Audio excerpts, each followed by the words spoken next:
is that a general concern to everyone?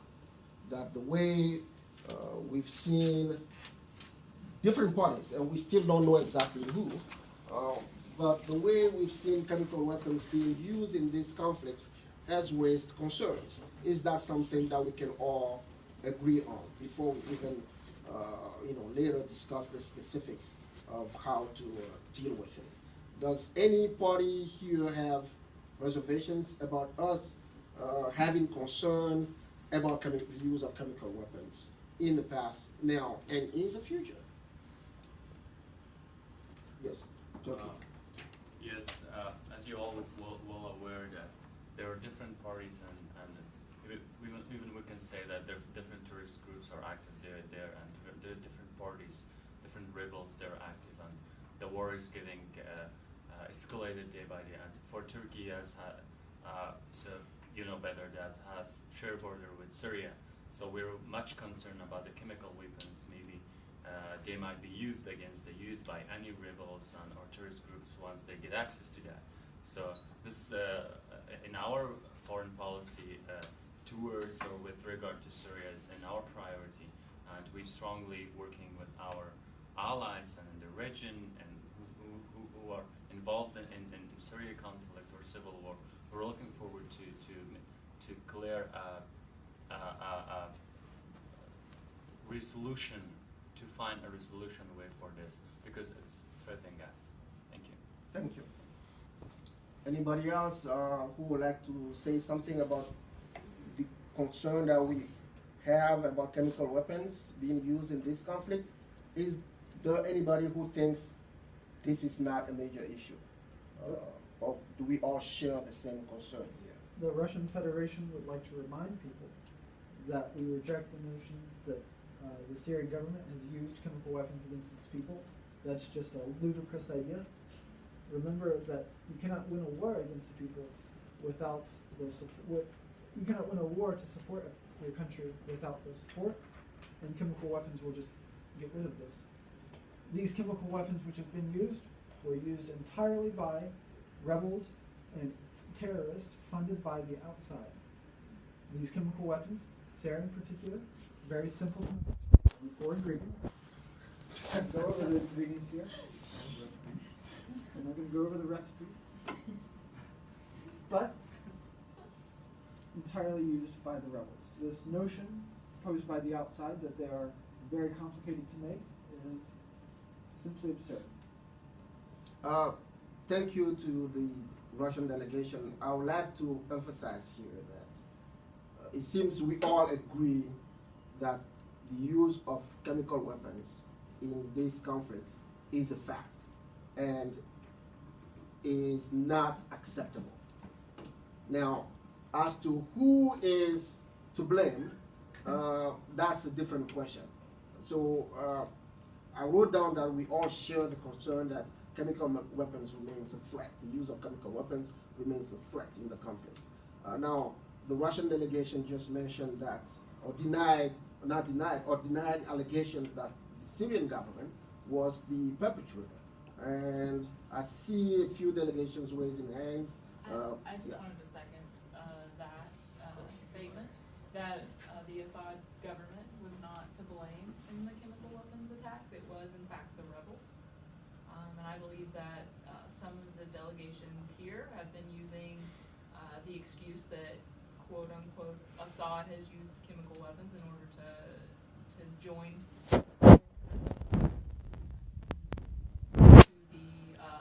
the influences of powers that we're invited in, such as Russia. Okay, thank you. There was, yeah, Saudi Arabia.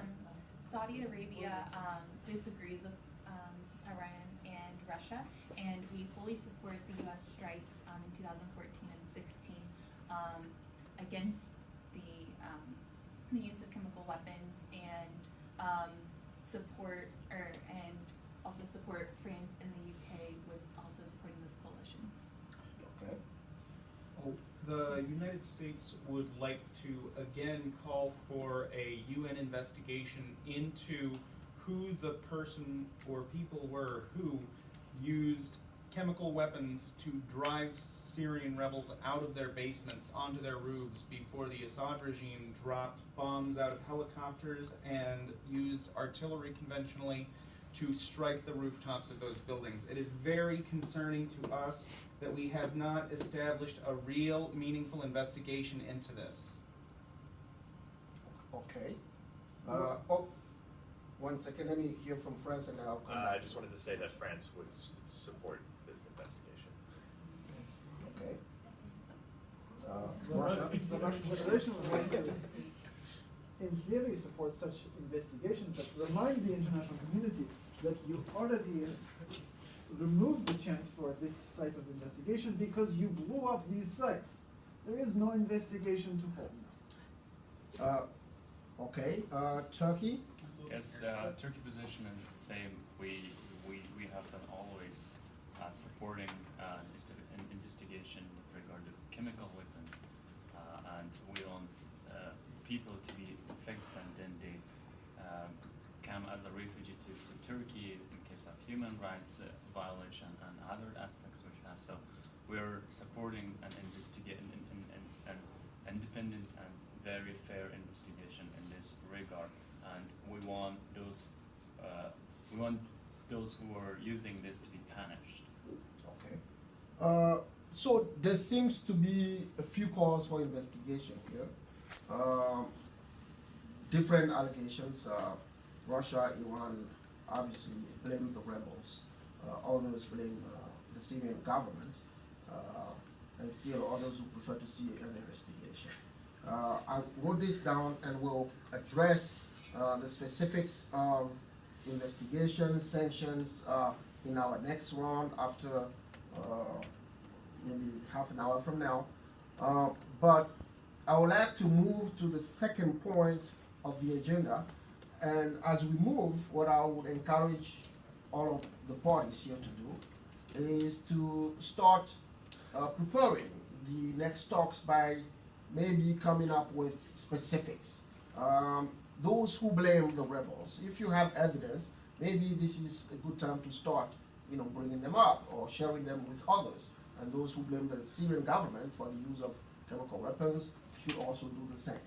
And hopefully when we reconvene after our ad hoc meetings, we will have specifics to work on. So the next point on the agenda is the issue of refugees. Is this also a major concern to everyone here represented? Yes. Turkey. I think this question is directly related to Turkey, which hosts the majority of Turkish refugees inside its soil. Providing support for these refugees who have been affected by civil war or violence inside Syria. So this is a major issue for us from national security perspective and foreign policy perspective. We consider them as a priority for us, and it's alongside the insecurity, inside issue or war. It's a very major problem, an issue with regard to Syria, and I would like to draw attention of all countries, all the participants here, to take this note serious, and we should work forward jointly to solve this problem, because this is not going to be an issue and problem in the long run only for the Turkey, but it's going to be a threat for the European country and for the whole region and world. Thank you. So I would like to add here that if you have any report on the issue of refugees within Turkey, from Syria to Turkey, that you would like to submit to this body, I'll be happy to take it at some point. We're going to do that.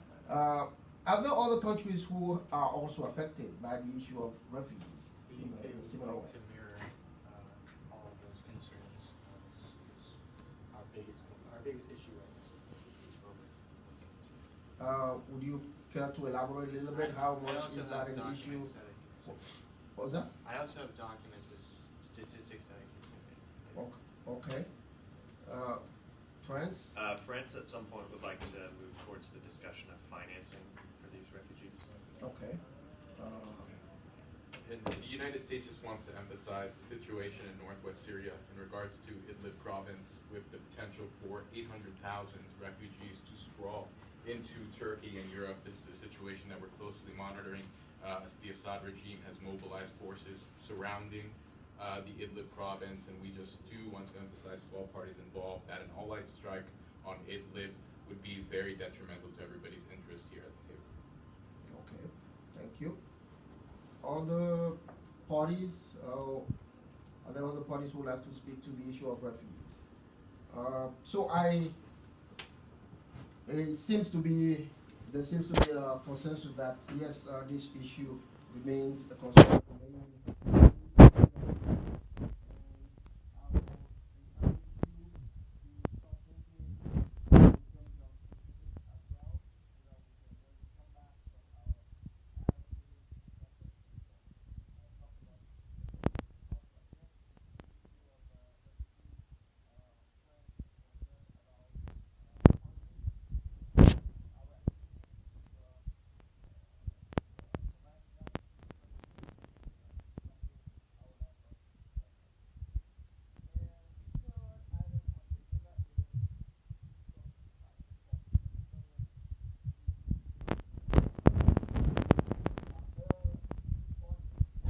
Not see the need for a ceasefire at all.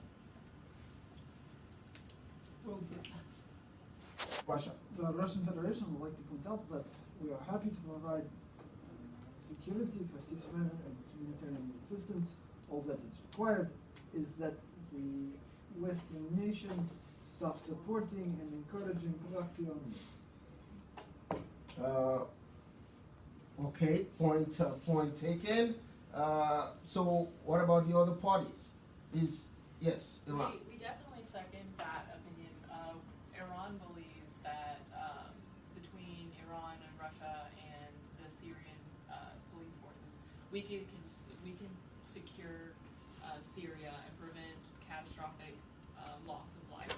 Whereas you have the Western nations that keep funding rebel groups that have just caused strife and death and the refugee crisis itself. Okay.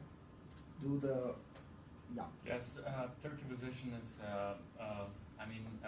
very specific in this regard, and I think we have worked, our country has worked with Iran and Russia in this regard. You guys remember the case of Idlib, that these two countries alongside Assad regime wanted to conduct attacks, wanted to have some military operation. So our president discussed the issue seriously with these two countries because of the humanitarian issue and humanitarian crisis there. So that's why I think it's part of the success is returned to the Turkey, which convinced these two countries to stop the waging military operation there because of refugee issues and humanitarian issues and killing of innocent people. So I think again we stand tall in this regard. Okay, thank you. Now, yes. The country of Israel just wants to remind everyone that we're open and helpful, and we want to help the ceasefire, because without a ceasefire, we don't think long-lasting peace is in the cards, and we also believe that not everyone here has the peace and stability of the region in mind whenever they come to the table. Okay. I would just like to counter that. A ceasefire does mean that you stop airstrikes within the Syrian border, just so you guys are aware. So it seems like we all agree that we need some form of ceasefire to allow for the aid to flow into Syria, especially to the conflict rigged zones. Now, I would like us to also start thinking of the specifics of the ceasefire when we come back from our bilateral negotiations. How long should it take? When can we start? And if we declare a ceasefire, who do we have in mind? Does this apply to all the parties, including the terrorist groups, ISIS and others. There have been concerns that if we have a ceasefire, that some of the terrorist groups may use that opportunity to rebuild and become stronger. Do we want to include them in the ceasefire? In which case, they might use that opportunity to grow. If we don't, and the ceasefire only applies to the Syrian government and the rebel groups, then how do we enforce the ceasefire for those parties without jeopardizing the operations that may still be ongoing regarding ISIS? So those things I would like us to come back and discuss. So please take time as you meet with your other delegations or your own delegations to come up with specifics so that we can discuss this issue of ceasefire in more details. And the last point that we will be addressing today is long-term plans. One is military intervention, whether from the United Nations, whether from regional organizations, whether from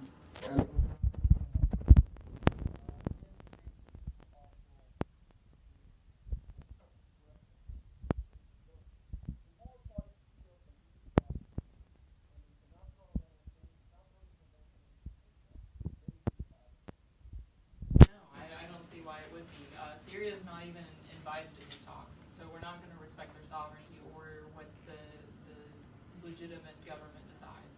And as of now, Assad, with Russia and Iran support, has secured the borders basically 100%. So within it, we're establishing control as well, and I don't see the need for a military intervention. And I feel like the people who do, namely the United States, wish to do so to encourage regime change. Does the United States want to respond to that? The United States would just like to call out the fact that